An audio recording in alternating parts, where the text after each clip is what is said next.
Good day, everybody. Rob here, WesternPacificWeather.com. Currently around 12:30 Japan Standard Time. That's right around 03:30 Zulu for those of you worldwide on this, the 21st of October 2010. So a very busy day out there right now. We have a long stationary boundary extending across all of Japan, producing widespread rain showers in throughout South Korea. And also we still are watching MEGI, or 15 whiskey here, moving north, looking like it's going to make me landfall over the next 48 hours just to the northeast of Hong Kong.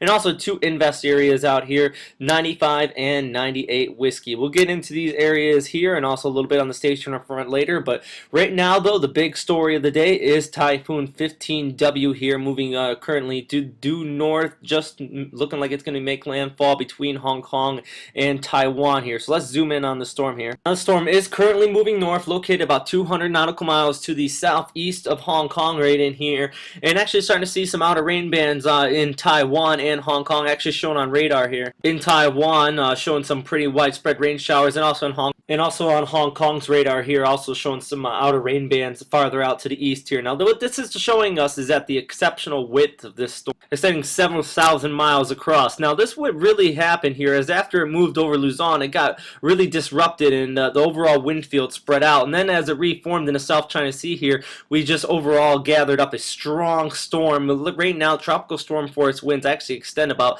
several hundred kilometers across from end to end. And then you still have these outer rain bands that extend clear out towards Hainan and out towards Taiwan, as we already know it on the radar here. And this is these rain bands have some heavy rain showers that could produce localized flash flooding in many of these areas. And even still down here in northwest Luzon, you still got some strong outer rain bands here. And this is even shown more so on the visible imagery here, where you can see some of these lower clouds extending clear down Luzon, and even some rain showers over Quezon and Manila still. So still a very widespread storm. But the good news that I can tell you right now is this storm's actually starting to get wrapped up with the stationary front that you cannot see off to the northeast right in here. Now, this is a really good news in the fact that there's a lot of wind shear associated with this, with the upper level jet that's actually supporting that jet, shown on the chart here, going about 30 to 40 knots of shear. And this is even increasing up to about 80 to 90 knots of wind shear farther north here. But as this storm starts to encounter this, it's actually going to start to weaken, especially on the northern periphery here.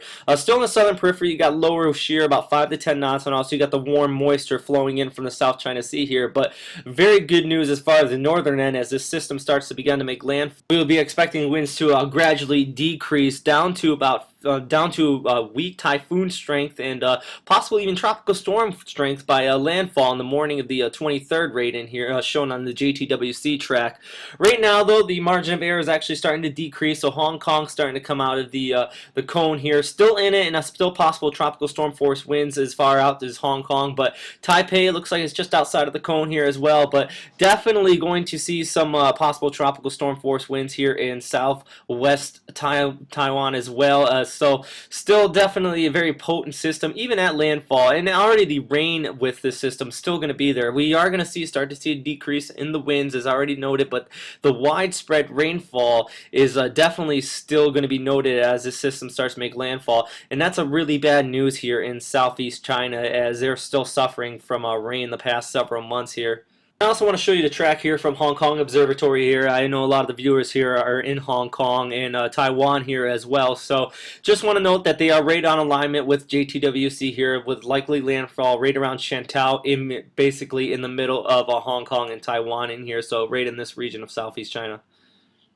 Now we got this forecast down. I do want to look back at the Philippines here real quick. There was a storm chaser here in Apar. We talked about him a few times from TyphoonFury.com. Now his video was uploaded here. I'm going to show it to here, with some very incredible footage here in Apari at landfall here, seeing winds upwards of 130, 140 knots at landfall here. So some very good footage from this very good storm chaser here. He has some very great photos here as well. So you can find this right below the warnings here at WesternPacificWeather.com, or look him up at TyphoonFury.com. He's uploading all his videos and updates there as well. So some great footage out of there. And also I want to know, as we're watching this footage, looks like there's reports of upwards of 200,000 people homeless in the Philippines right now. A very devastating area, devastating situation there, and devastating and around the Isabela province there. So the good news is, though, we're still reports of around 20 people, 20 deaths right now. So the casualties are relatively low given the amount of damage. So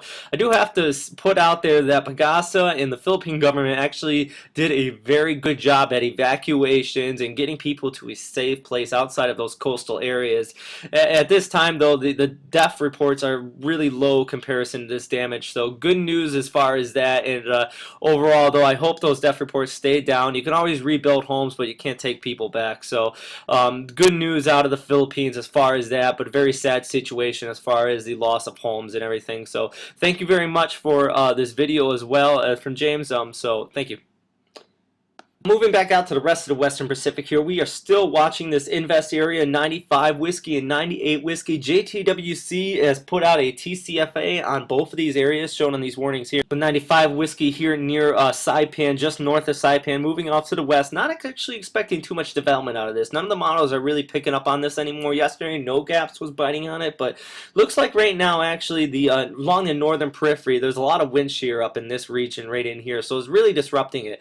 The system was to develop, but you would have to wait until it moves a little bit farther to the west here for some further development. So also showing on the streamlines here, if it was to develop, the possibility of recurvature is very high, possibly clipping Okinawa as a weak tropical depression or a possible tropical storm. But right now, though, that possibility is relatively low. But also you can see in this high area of vorticity over here is 98 whiskey, which also looking to develop. And if this system does develop, it would also recurve as well here. But just show you the TCFA graphic put out by TCFA, which also means Tropical Cyclone Formation Alert as well, for people who didn't know that. Also showing this graphic here as well. But moving back out to the rest of the Western Pacific, we will continue to watch these areas for any development. Hopefully they do not. Right now, it looks like some pretty good circulation with 98 whiskey here, but it's really far north, almost up to 20 north right now. So hopefully it shouldn't develop too much. Some very unorganization out of this system right now, so pretty much got good news there as well, as both of these systems look like they should start to move away from